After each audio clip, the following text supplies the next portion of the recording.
السلام عليكم ورحمة الله وبركاته. إن الحمد لله نحمده ونستعينه ونستغفره ونتوب إليه ونعوذ بالله من شرور أنفسنا ومن سيئات أعمالنا. من يهده الله فلا مضل له ومن يضلل فلا هادي له.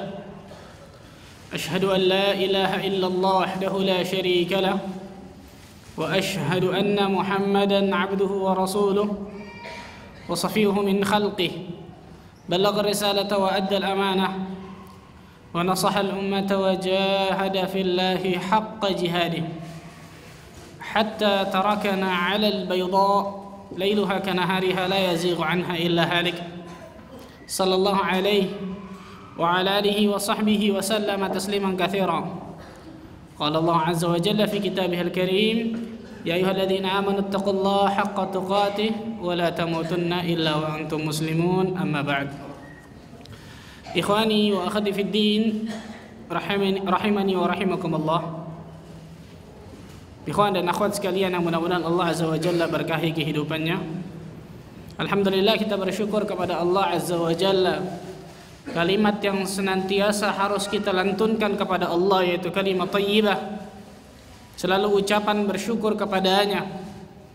Karena gak mungkin kita dapat yang namanya berkumpul di masjid ini kecuali tanpa nikmat darinya, kecuali tanpa hidayah darinya, kecuali tanpa taufik, fadl, inayah dari Allah Azza wa Jalla.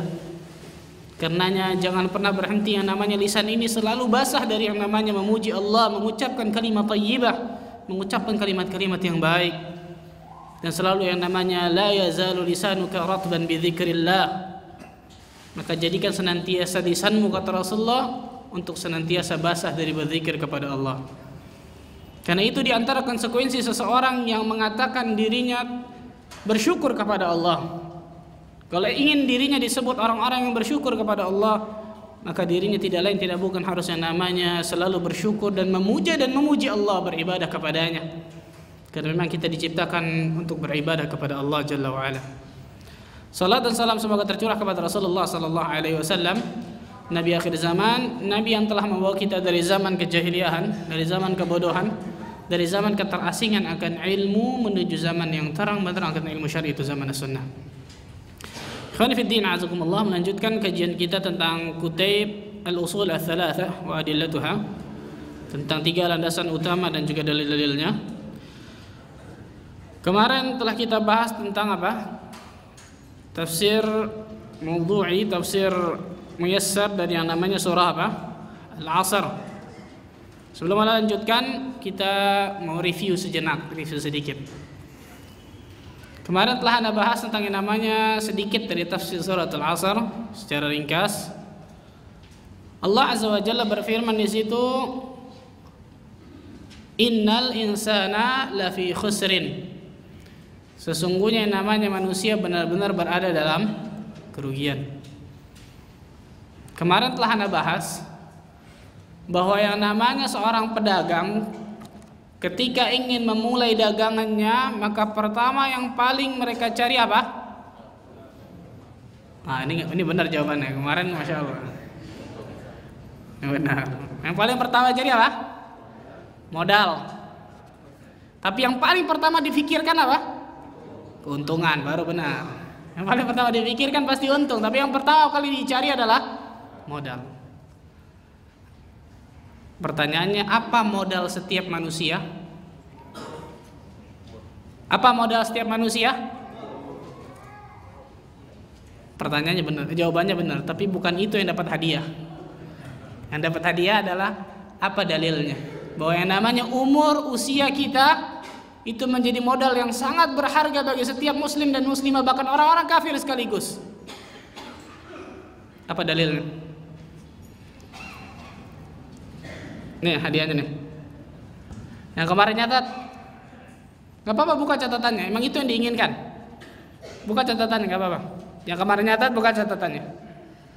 Yang gak nyatat, coba review sebulan yang lalu apa itu? Apa dalil yang menunjukkan bahwa umur, usia manusia adalah modal yang sangat berharga yang Allah berikan kepada setiap manusia. Gak ada yang mau hadiah apa gimana nih?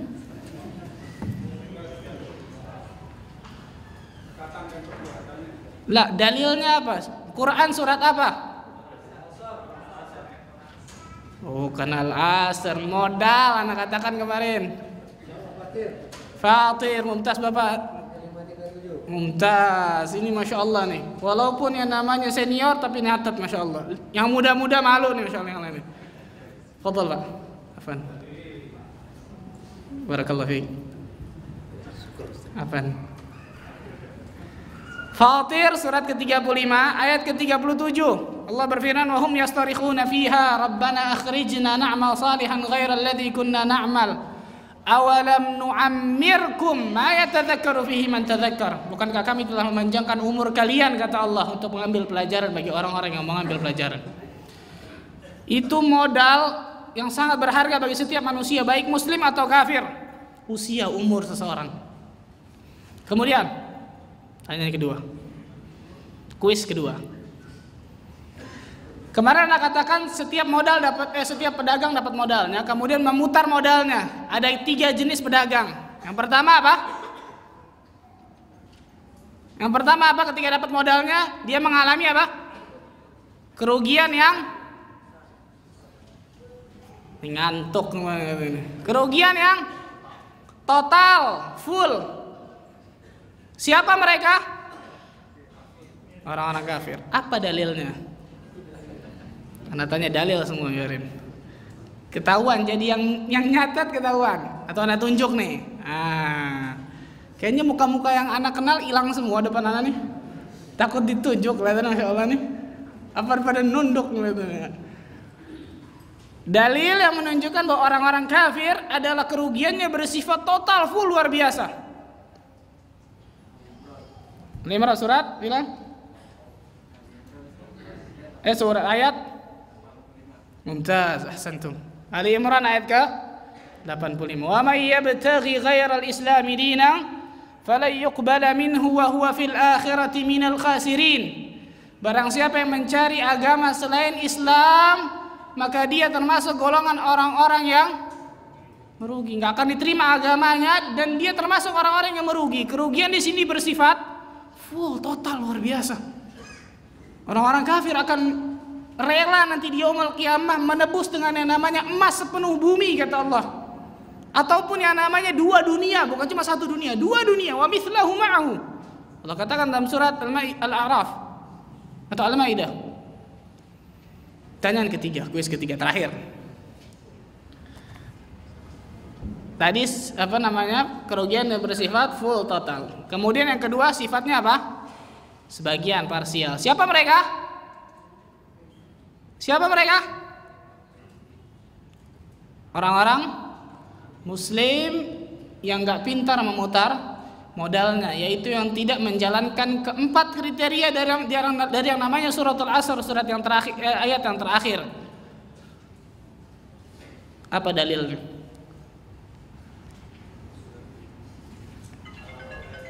Al-A'raf ayat 9. Mumtaz, ahsantum. Oper, afan. Al-A'raf ayat 9. Wa man khaffat mawazinuhu fa ulaika alladziina khasiru anfusahum bima kanu biayatina yadhlimun. Barang siapa yang ringan amal timbangan kebaikannya nanti di akhirat. Al-A'raf ayat ke-9. Maka dia termasuk golongan orang-orang yang merugikan diri mereka sendiri. Karena disebabkan oleh ayat-ayat Allah, mereka bersifat ingkar.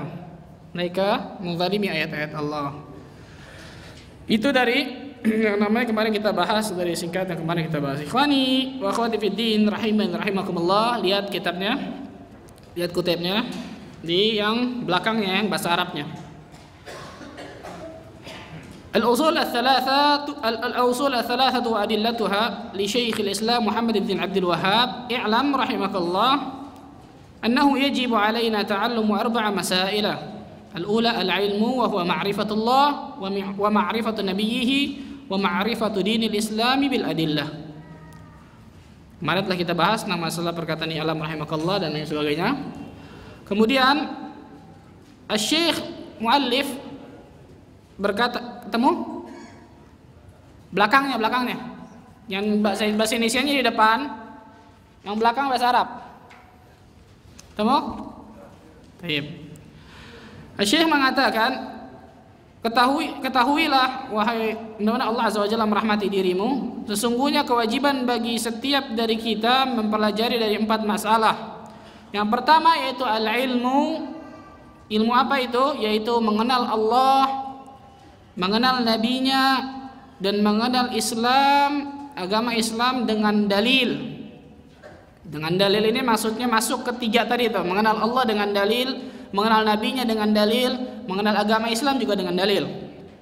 Ats-tsaniyah, yang kedua, al-amalu bihi, beramal dengannya. Ats-tsalitsah, yang ketiga, ad-da'watu ilaihi, berdakwah di jalannya, berdakwah dengan namanya ilmu tersebut. Ar-rabi'ah, as-sabru 'alal adza fi, dan yang keempat, bersabar di atas apa? Di atas gangguan tersebut. Al-Imam Ibnu Qayyim Al-Jauziyah rahimahullah ta'ala mengatakan ada 4 tingkatan yang namanya jihadun nafs.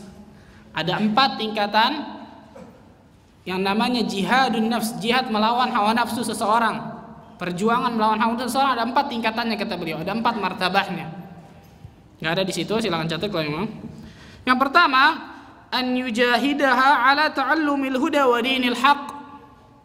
Yang pertama yaitu berjuang, berjihad dari yang namanya mencari al-huda dan juga agama yang benar. Yang pertama, an yujahidaha ala ta'allumil huda wa dinil haq. Berjihad, berjuang untuk mencari al-huda, al-ilmu an-nafi', ilmu yang bermanfaat, wa dinil haq, dan juga agama yang benar. Ini butuh perjuangan, ikhwan. Oleh karena itu Ibnu Qayyim Al-Jauziyah memasukkan yang pertama ini jihad nafs, martabah yang pertama adalah apa? Mencari kebenaran, al-haq ini, mencari ilmu ini martabah yang pertama kata beliau.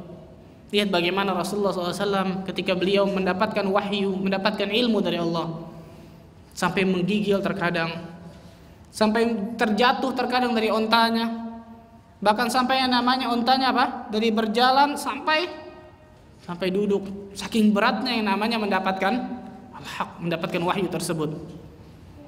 Lihat bagaimana para sahabat Nabi SAW ketika mencari al-haq, kebenaran.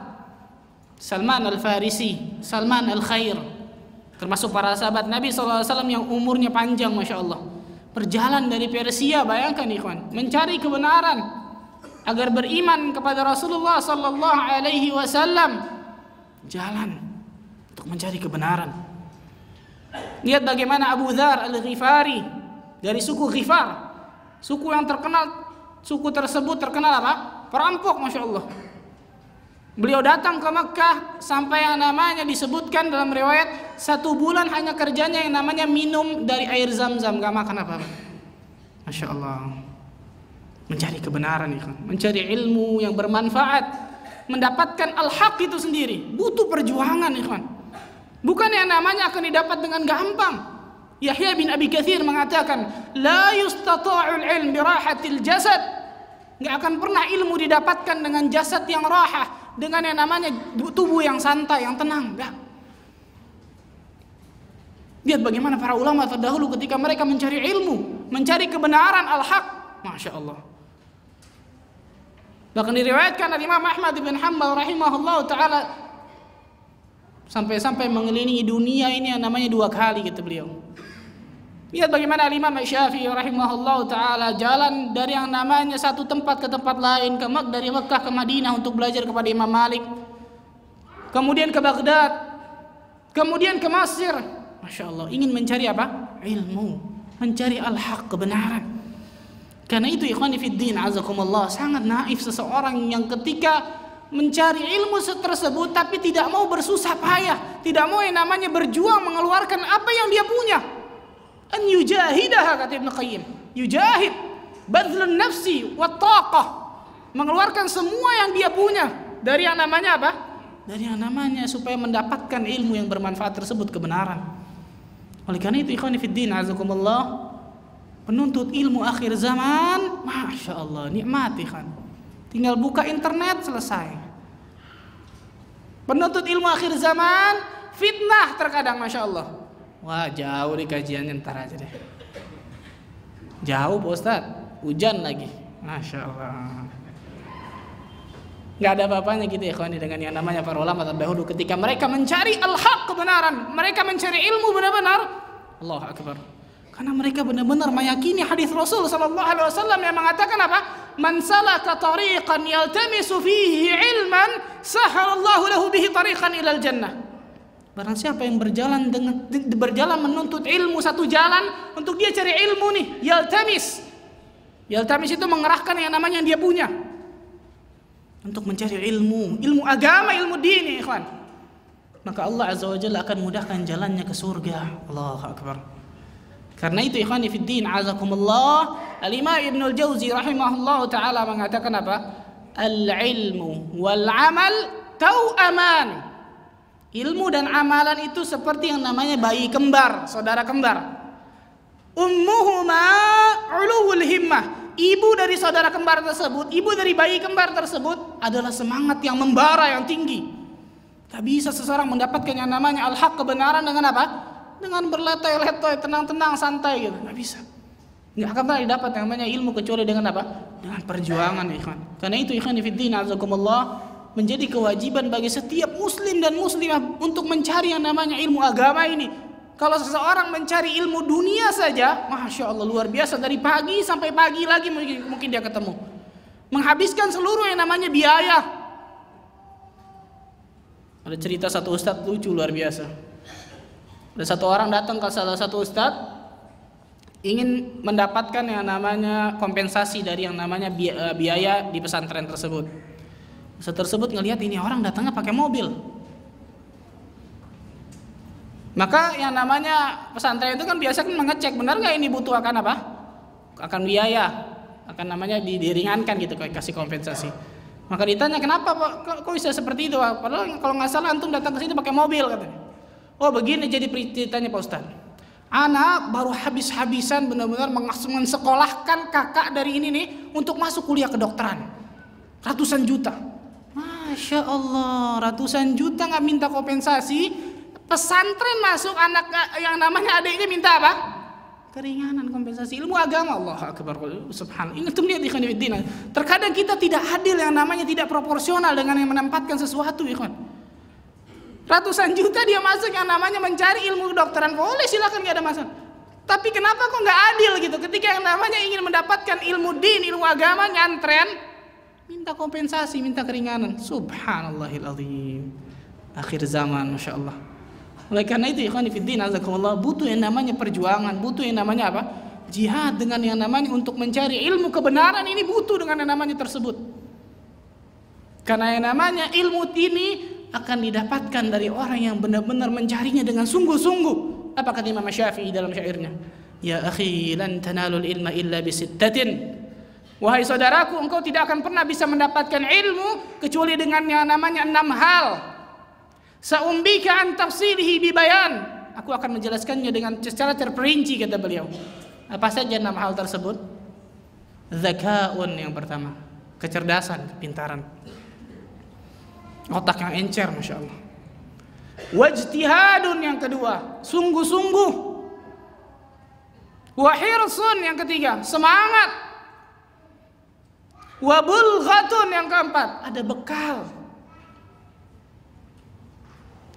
Wa irsyadu ustadzin yang kelima, ada bimbingan dari guru, ada bimbingan dari ustadz, suhbatu ustadzin atau irsyadu ustadzin, ada bimbingan dari guru. Dan yang kelima, watulu zamanin, dan waktunya panjang, masanya panjang. Lihat, Imam Syafi'i mengatakan apa? Engkau tidak akan pernah bisa mendapatkan ilmu, wahai saudaraku, kecuali dengan 6 hal. Dengan yang namanya zakat, kecerdasan, kepintaran otak kita. Dan Allah Azza wa Jalla alhamdulillah telah berikan kepada kita apa? Akal yang sangat luar biasa, masya Allah. Wajtihadun, sungguh-sungguh di dalamnya, nggak bisa yang namanya main-main ketika seorang apa? Menuntut ilmu. Para sahabat diriwayatkan ketika beliau duduk ketika mereka duduk bersama Rasulullah SAW, Rasulullah sedang mengajar, seperti di atas kepala mereka ada apa? Ada burung. Saking nggak bergeraknya kan. Ini baru ta'lim dari maghrib sampai isya, ke kanan, ke kiri, depan, belakang, masya Allah. Nggak apa-apa lah, yang penting sungguh-sungguh, masya Allah. Wahirustun, semangat yang kuat. Harus ada semangat, ikhwan. Kalau nggak ada semangat, akan gampang futurnya nanti. Akan gampang apa? Mendapatkan yang namanya kelemahan ketika dia nuntut ilmu. Harus ada semangat. Yang keempat apa? Bekal. Jangan pelit, ikhwan, kalau mau nyari ilmu. Kalau yang namanya tadi itu nuntut ilmu dunia, bayarnya luar biasa. Masa mau beli yang namanya buku 3.000 perak nggak mau? Masya Allah. Bulghah, bekal. Yang kelima, suhbatu ustadzin atau irsyadu ustadzin. Ada bimbingan dari guru seseorang supaya tidak yang namanya pemikirannya apa? Supaya tidak pemikirannya leneh, supaya tidak pemikirannya kacau. Ada bimbingan dari guru. Ketika dirinya tidak tahu, maka dia bertanya kepada gurunya. Ada bimbingan. Dan yang terakhir adalah tulu zamanin. Waktunya panjang. Marral ayyam wal layali. Berlalunya hari dan hari terus. Gak bisa seseorang malam-malam baca Sahih Bukhari selesai dari besok jadi ulama. Gak bisa. Gak bisa. Malam-malam baca setiap tafsir yang namanya Ibnu Katsir yang terjemahin misalnya. Baca terus sampai pagi. Wah, besok anak tahu semua ini Bukhari. Masya Allah. Ibnu Katsir. Gak bisa. Marral ayyam wal layali, dengan sabar. Oleh karena itu Ibnu Qayyim yang pertama, martabat yang pertama kata Ibnu Qayyim al-Jauziyah adalah apa? Yaitu mencari yang namanya al-huda wa dinil haq. Yang kedua, an yujahidaha 'ala al-'amali bihi ba'da ilmihi. Berjuang, berjihad untuk yang namanya mengamalkan ilmu yang telah dia ketahui. Berjuang untuk mengamalkan ilmu yang telah dia ketahui. Ini butuh perjuangan, masya Allah, ikhwan. Dan ilmu yang paling penting dipelajari oleh manusia tidak lain tidak bukan adalah yang kita akan pelajari insyaallah 3 landasan itu, yaitu ma'rifatullah, mengenal Allah, ma'rifatu nabiyhi, mengenal nabinya, wa ma'rifatul Islam bil adillah, kemudian mengenal Islam, agama Islam dengan dalil. Itu asyraful ulum, ilmu yang paling apa? Yang paling mulia, yang paling wajib manusia pelajari, yaitu ilmu tauhid. Karena manusia akan ditanya dengan 3 pertanyaan ini nanti yang namanya di alam kubur, ya kan. Kita nggak akan ditanya namanya apa itu yang namanya fisika, kimia, matematika. Walaupun boleh belajar yang ada masalah, fardu kifayah. Tapi setiap manusia fardu ain hukumnya belajar yang namanya ilmu tauhid, ilmu agama ini. Karena mereka akan ditanya nanti di alam kubur. Satu orang akan ditanya oleh malaikat Munkar dan Nakir. Siapa Tuhanmu? Man rabbuka? Man nabiyuk? Siapa nabimu? Apa agamamu? Apakah kita bisa menjawabnya atau tidak? Itu tergantung bagaimana yang namanya, apakah kita benar-benar belajar akan 3 ilmu ini dan mengamalkan dari 3 ilmu ini. Ilmu tauhid. Dan ilmu yang lain yang tidak lain yang lain yaitu ilmu tentang yang namanya agama secara umum ini. Contoh, ikhwan. Ketika seseorang tahu dari yang namanya fadilah salat berjamaah di masjid. Fadilah salat berjamaah, dia tahu ilmunya. Fadilahnya puluhan, luar biasa, masya Allah. Tapi apakah dengan yang dia ketahui dari fadilah salat berjamaah di masjid tersebut berbuah dengan amalan bagi dirinya atau tidak? Apakah berbuah ketika dia yang namanya hayya 'alas shalah, hayya 'alal falah, yang namanya muadzin mengumandangkan azan, apakah langsung yang namanya dia menuju ke masjid atau tidak?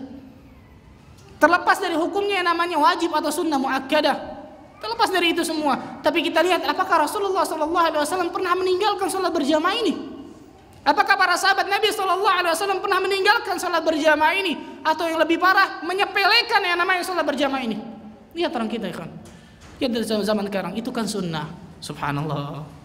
Dengan mudahnya lisannya mengatakan apa? Itu kan sunnah. Ini syiar, ikhwan. Ini syiar agama Allah.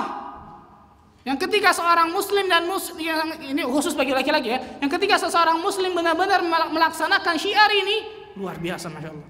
Apa kata jenderal di antara pemimpin Yahudi? Kami baru takut kepada umat Islam ketika yang namanya salat subuhnya sama dengan salat apa? Jumat. Lihat salat subuh kita, ya kan. Ini salat maghrib nih, gak ketahuan loh salat maghrib, apalagi ada gajian. Salat subuh di sini satu saf yang Anda tahu ya. Anda biasa imam sini. 2 saf udah satu saf setengah lah udah paling the best, masya Allah.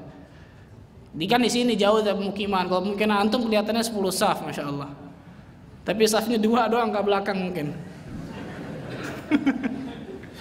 Sama aja gitu, masya Allah.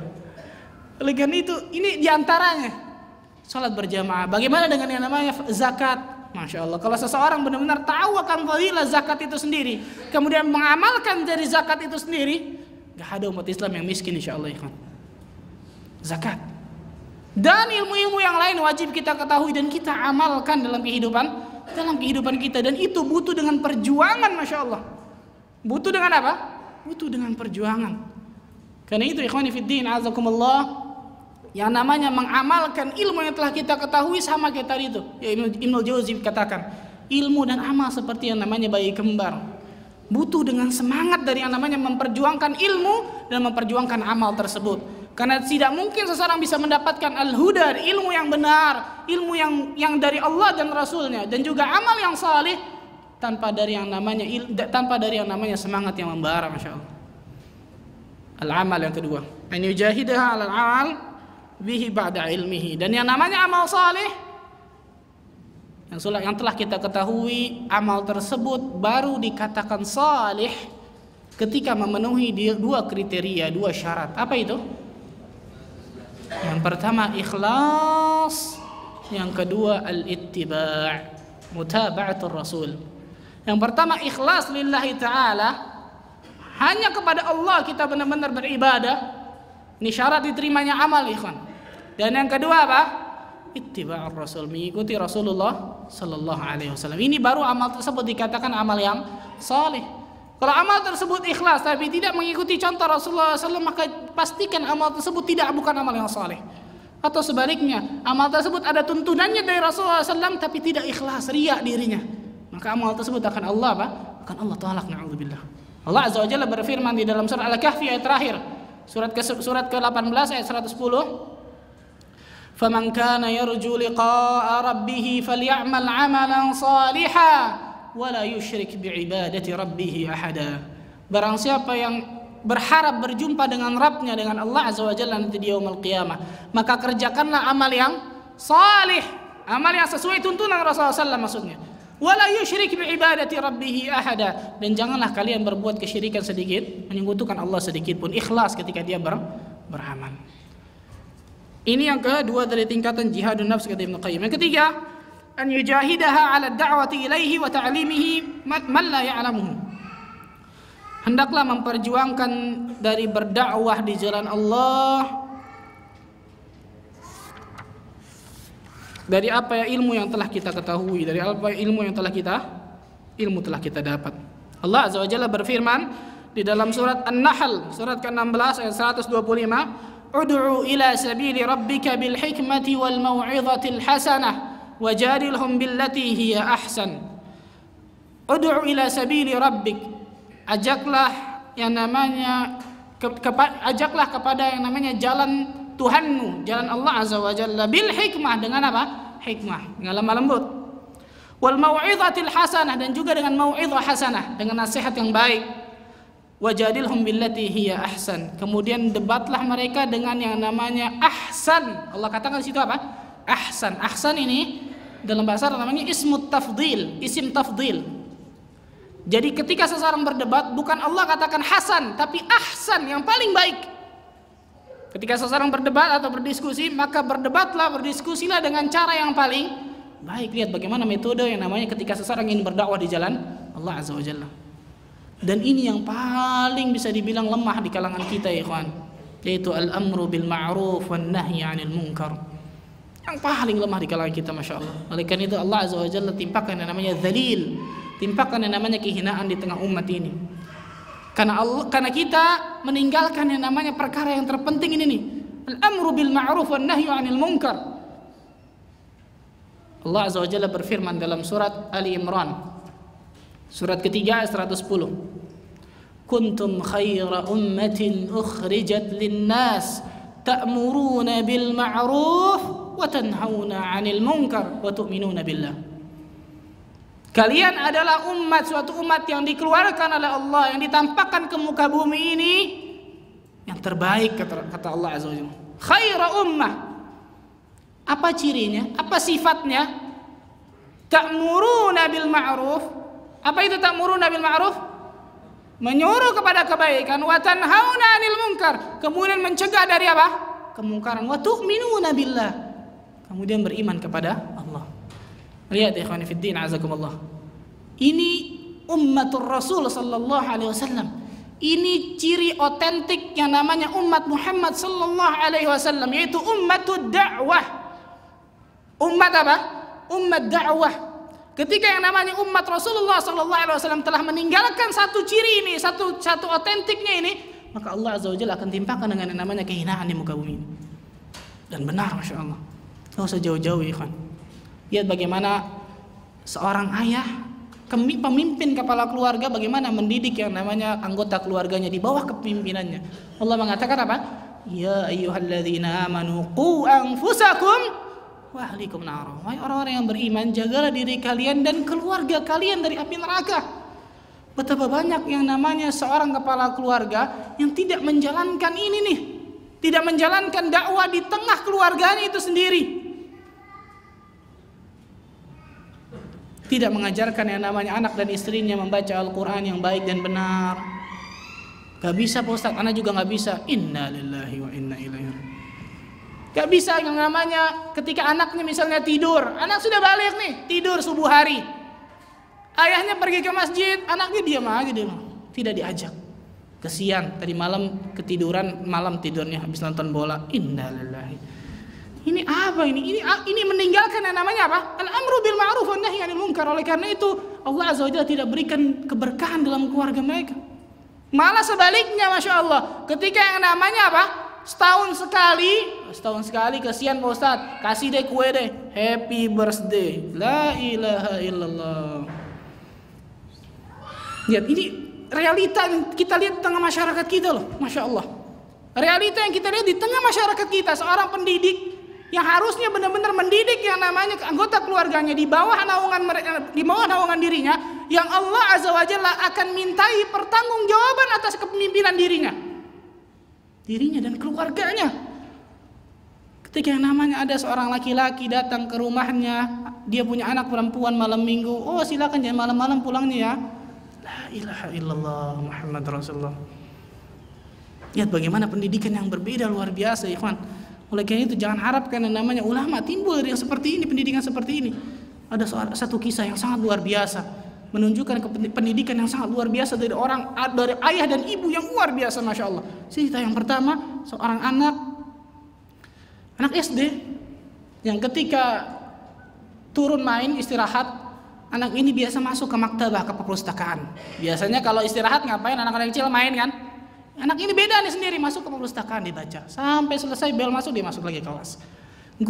Satu gurunya ngeliatin aja, ini anak beda daripada yang lain, luar biasa. Maka guru itu datang kepada anak ini, wahai anakku, kenapa engkau nggak main seperti yang namanya anak-anak yang lain? Kamu masuk perpustakaan kan ini turun main, ini istirahat. Apa kata anak ini? Menyebut pernyataan yang sangat luar biasa, mengagetkan guru ini. Bu, saya nggak mau ngebuang-buang waktu kayak anak-anak yang lain, Bu. Saya mau dapat ilmu yang bermanfaat untuk duduk di sini. Kaget ibu gurunya. Tapi kan adik masih kecil, nggak apa-apa, silakan main. Walaupun fitrahnya anak kecil main nggak ada masalah. Tapi kan tapi anak mau gambarkan apa? Bagaimana pendidikan orang tuanya yang sangat luar biasa menanamkan kepada anak ini nih. Tapi kan adik masih kecil, nggak apa-apa, silakan main, nggak usah sibuk seperti ini. Dan yang namanya bisa tenang, bisa istirahat, nggak apa-apa. Apa kata anak ini? Wallahi Bu, saya belum bisa istirahat yang namanya kecuali kedua kaki saya masuk ke dalam surganya Allah. Ini anak kecil SD, kan? Bagaimana kalau anak kecil seperti ini, gimana besarnya? Gak mungkin, kecuali pendidikannya luar biasa dari ayah dan ibunya. Masya Allah. Yang lain, jangan nonton insya Allah di YouTube dan juga di TV Asal ada, masya Allah. Seorang anak yang buta, kedua matanya buta, tapi Allah anugerahkan dua hal yang sangat luar biasa sama anak ini. Apa itu? Yang pertama, hafizul Quran 30 juz anak ini. 30 juz ada di dalam kepalanya, hafizul Quran. Yang kedua yang lebih luar biasa lagi, ketika yang namanya Syekh Fahad Al-Qunduri berwawancara dengan anak ini, kemudian anak ini mengatakan perkataan yang sangat luar biasa, pernyataan yang sangat luar biasa. Apa kata anak ini? Ana fi salati la ad'u Allahu yurja' lahu basari. Ana di dalam salatku tidak pernah yang namanya berdoa agar Allah Azza wa Jalla kembalikan kedua mataku ini. Maka Syekh Fahad terperanjak dengan pernyataan anak ini. Kenapa? Limadha katanya. Kenapa engkau enggak pernah berdoa dalam salatmu agar Allah mengembalikan kedua matamu tersebut? Apa kata anak ini? La'alli an yakuna hiya hujjatun 'inda Allah fayukhaffif 'anni ba'dhan min al-'adzab. Mudah-mudahan dengan kedua mataku yang buta bisa menjadi hujjah nanti di hadapan Allah Azza wa Jalla, sehingga Allah berikan yang namanya keringanan dari azabku nanti di yaumul qiyamah. Insyaallah Allah berikan yang namanya khasyatullah wal haya'u minallah pada anak ini. Allah berikan yang namanya rasa takut kepada Allah dan juga rasa malu kepada Allah ketika dirinya berbuat kemaksiatan. Lihat kita ya ikhwan, Allah berikan kedua mata sama kita. Apakah kita pergunakan di dalam ketaatan kepada Allah atau sebaliknya? Al-amalu bihi, apakah kita beramal, berbuat ini dengan yang kita tahu ilmunya, bahwa yang namanya menundukkan pandangan. Apakah kita beramal dengan ilmu yang telah kita ketahui atau tidak? Memperjuangkan dengan sangat luar biasa seperti anak kecil ini nih.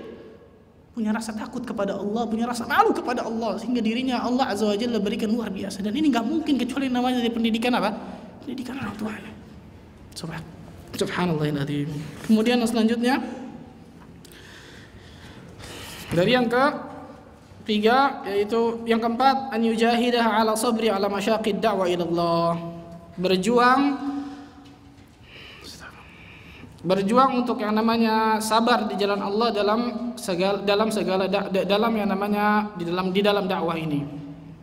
Berjuang untuk sabar, jihad untuk sabar di dalam sulitnya berdakwah di jalan Allah, di dalam kesulitan berdakwah di jalan Allah. Para ulama mengatakan as-sabru thalathatu aqsam.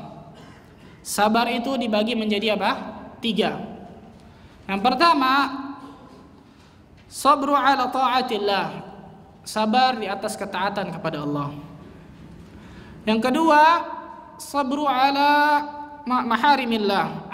As-sabru an maharimillah. Yang kedua, sabar untuk meninggalkan perkara-perkara yang Allah haramkan. Yang ketiga, as-sabru ala aqdarillah al-mu'limah. Bersabar dari yang namanya takdir Allah yang tidak mengenakan, yang buruk.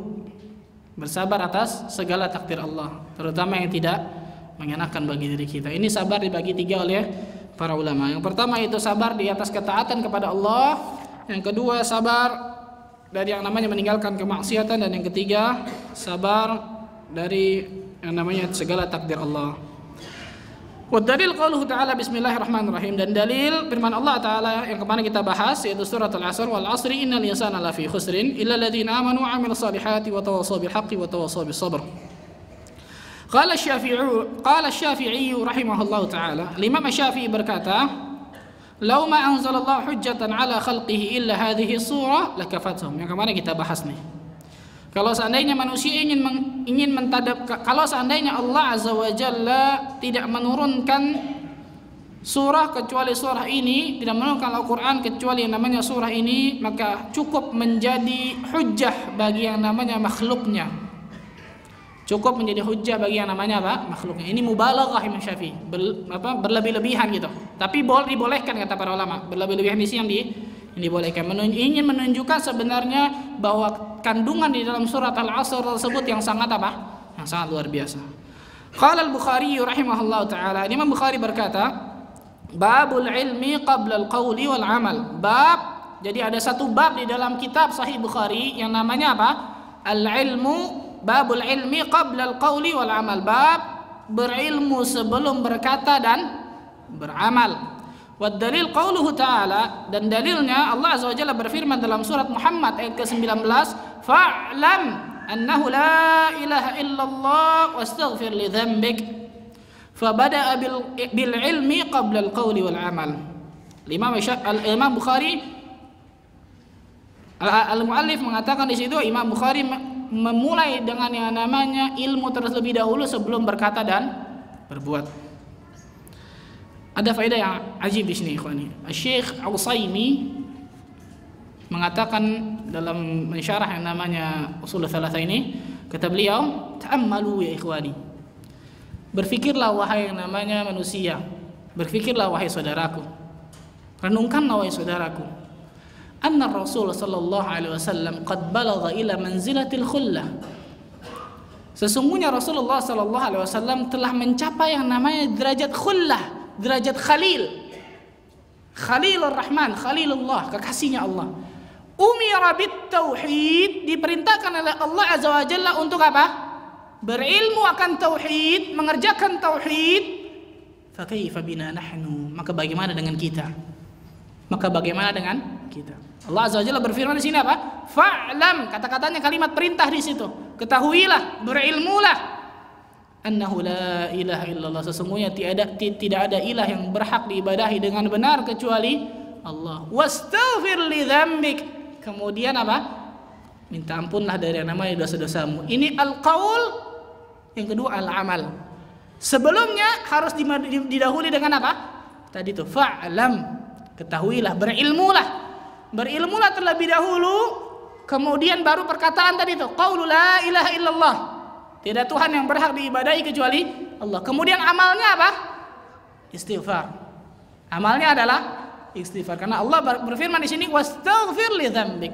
Kemudian minta ampunlah dari dosa-dosa yang kalian perbuat. Menunjukkan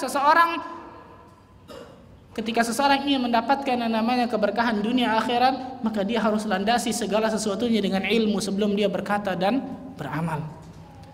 Karena yang namanya orang yang Allah berikan kenikmatan yang minimal 17 kali kita minta kepada Allah, ihdinas siratal mustaqim, tunjukilah kami ke jalanmu yang lurus ya Allah. Siapa mereka? Siratal ladzina an'amta alaihim, yaitu jalannya orang-orang yang Engkau berikan nikmat ya Allah. Ghairil maghdubi alaihim waladdallin, bukan jalannya orang-orang yang maghdub, yang Engkau murkai, dan bukan jalannya orang-orang yang dhalin, sesat. Rasulullah SAW menafsirkan maghdub di situ, yang termurkai adalah al-Yahud. Kenapa? Dzu ilmin bila amal. Mereka punya ilmu tapi kosong dari amalan. Dan Rasulullah SAW menafsirkan yang namanya ad-dhalin di situ, yang sesat adalah siapa?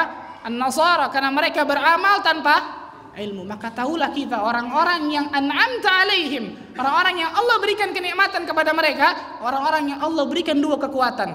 Ibnu Jauzi mengatakan apa? Dua kekuatan. Apa itu? Quwwatul ilmiyah wa quwwatul amaliyah.